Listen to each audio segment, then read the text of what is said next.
Oh, it's time. Time to get radical. Viewer discretion is advised.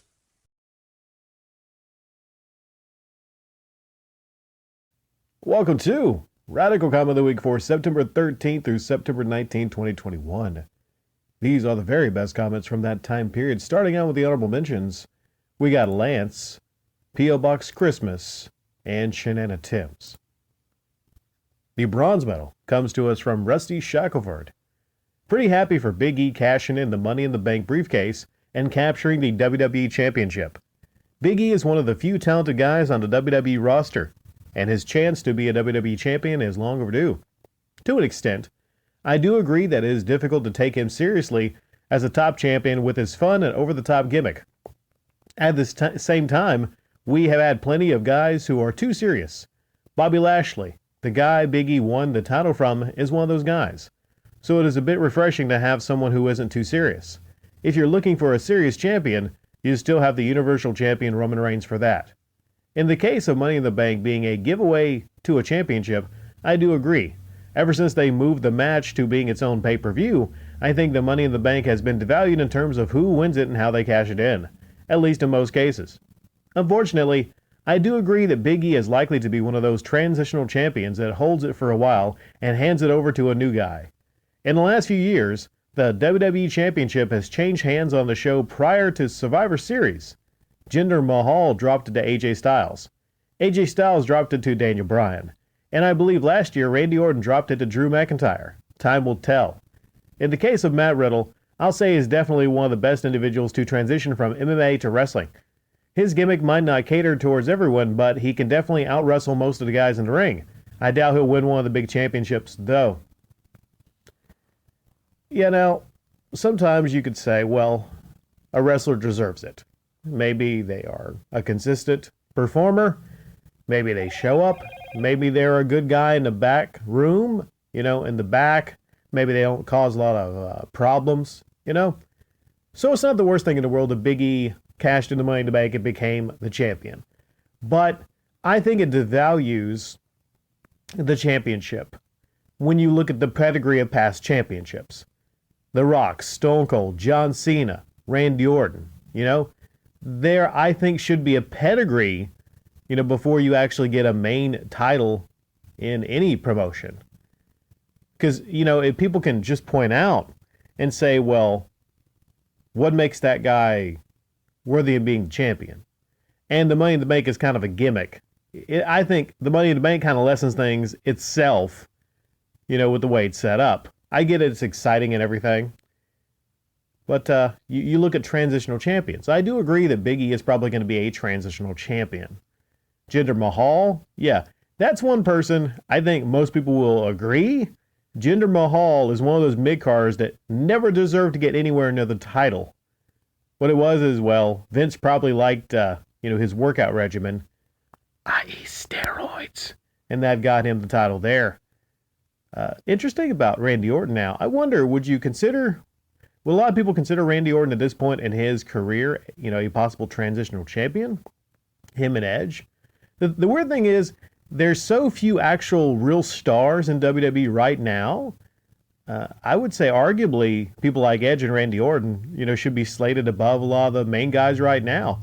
Maybe not Drew McIntyre, because I think Drew McIntyre, he's definitely, I would probably say, a star. But yeah, as far as seriousness, I mean, that's something to debate, I suppose. Seriousness. Like, The Rock was serious. He was serious, but he knew when to, just kind of, goof around or, call the Big Show the Big Slow or something. I think, Bobby can be a little too serious. He has a talker in MVP, but, I don't know, typical that's, for a heel, whereas the face is usually a little bit more animated. I mean, John Cena, he's a good example. He would come out to the ring looking like a fruity pebble and wearing all the different colors. But when it was time to get serious, he got serious. I just don't look at Big E and go okay, that guy, I just don't buy him as champ, The silver medal comes to us from Juliet India Mobile. What a dirtbag. There's snakes in every pasture. I'm honestly souring more and more about collecting. It's losing its fun factor. My family and I went to a newer retro store we found that was local for us. I came in excited. The stores around us can get kind of bare or are loaded with tons of filler. So a new store to pick through was appealing. Holy crap, how disappointed I was of this disgusting display of money-grubbing cash grab this store was. The games were organized by system, but not by anything else. It took forever to find what you're looking for. Even if you did find something you want, once you did find it, it was grossly overpriced. I have seen games at some store maybe $1 overpriced, charting on eBay sold listings. That doesn't bother me much. However, this guy was in some instances 400% over what most games were. Who's paying $20 on a complete unboxed Dora the Explorer DS game, which happens to be a game that my daughter was interested in and we passed on. I found him selling a badly sun-faded cover art, torn plastic sleeve, case and disc-only copy of Raiden 3 for PS2 for nearly $50. Not worth that price any day.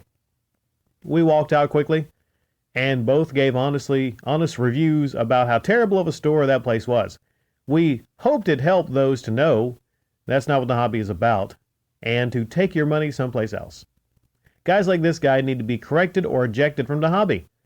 I don't knock resellers who respect people in the community and are fair with their business. I tend to lean more towards blaming the collector who overspends to get the game they can't live without. No market or low demand means lower prices. However, that kind of behavior is inexcusable. Yeah, gross overpricing. You said one of those games was 400% overpriced? That's unreasonable. But then other people might say, well, you know what? It's capitalism. You can set anything at whatever prices you want to.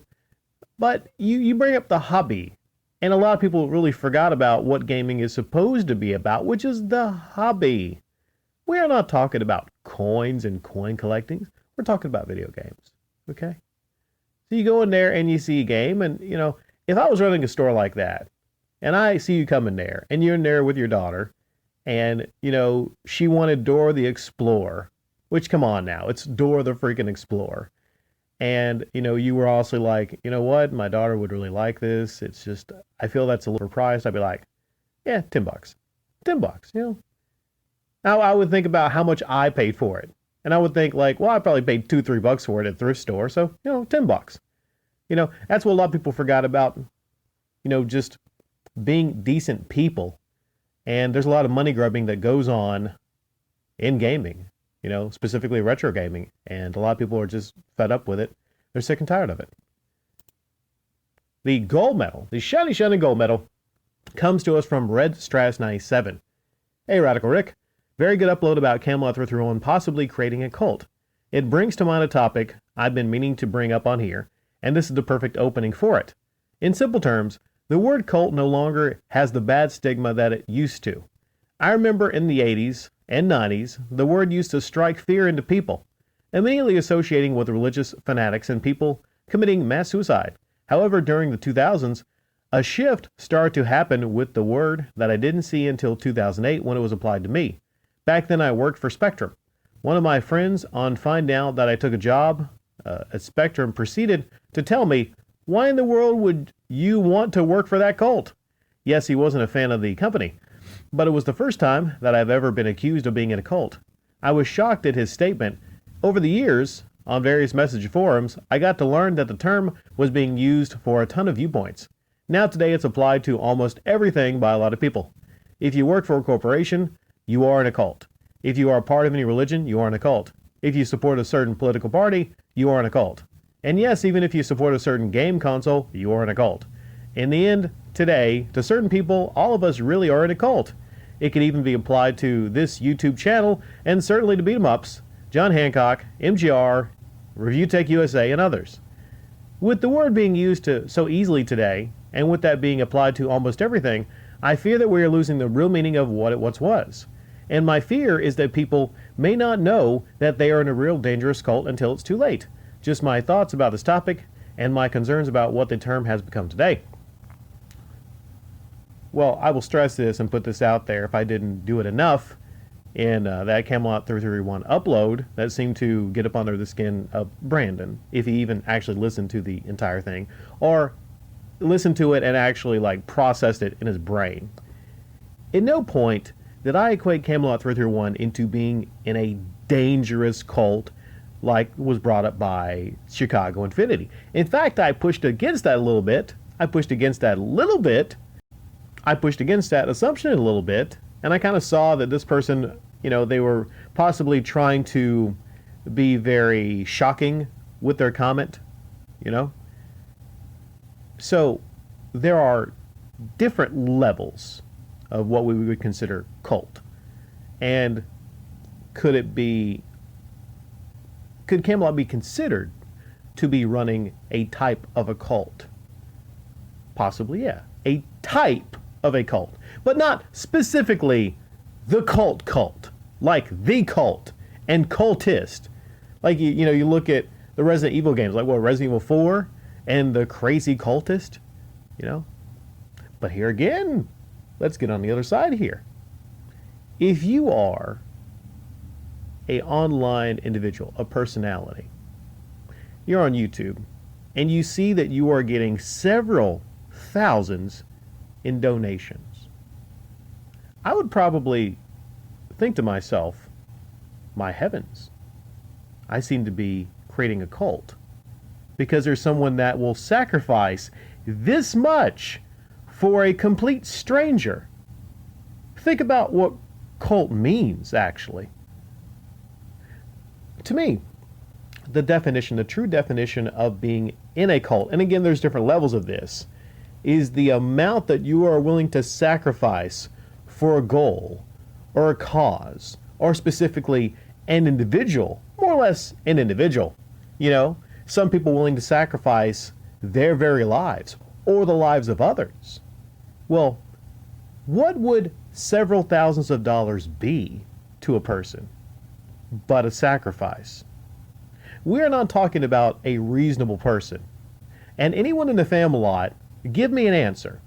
What kind of reasonable person donates several thousands of dollars to an online stranger with nothing in return other than maybe smiles and getting an acknowledgement of being a high-level member of the Camelot? Oh, whoa, wait a second.